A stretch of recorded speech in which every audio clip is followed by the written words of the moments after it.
Bababa ang guhit ng balat sa akin. Pagdala ay nakipagsama na rin.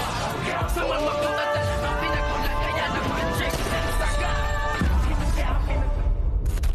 Good morning mga kachikas and welcome sa aking munting channel. Hindi nga mapuknat-puknat ang kasiyahan sa puso ng ating bidang si Tanggol dahil nga sa isang napakalaking sorpresa at regalo nga na ibinigay nito ngang si Ramon at ng kanyang lolo Julio sa kanya ang dalawang baril na noon nga ay ibinigay ni Don Julio sa kanyang papa na si Ramon Montenegro, at ngayon nga ay nasabi ni Don Julio na ipapamamanan mo ang baril na ito sa iyong tunay na anak, at nasabi nga dito ni Ramon na hindi niya nga daw ito ibinigay kay David dahil ramdam niya sa kanyang puso na hindi nga ito ang kanyang tunay na anak, kung kaya't dito ngayon ay ramdam na nito ngang si Ramon na tunay na Tanggol at Jesus Nazareno Montenegro ang kanyang nasa harapan,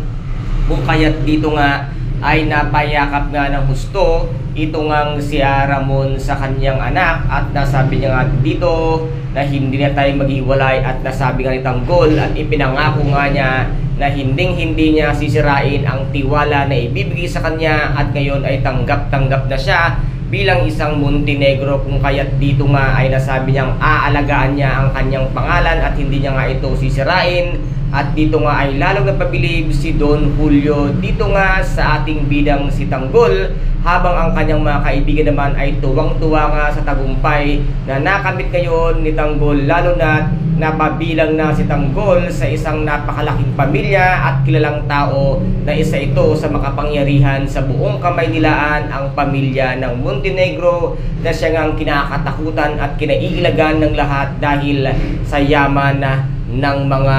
Montenegro. Kaya guys, ito po ang ating pakaaabangan sa mga susunod na episode dito nga sa FPJ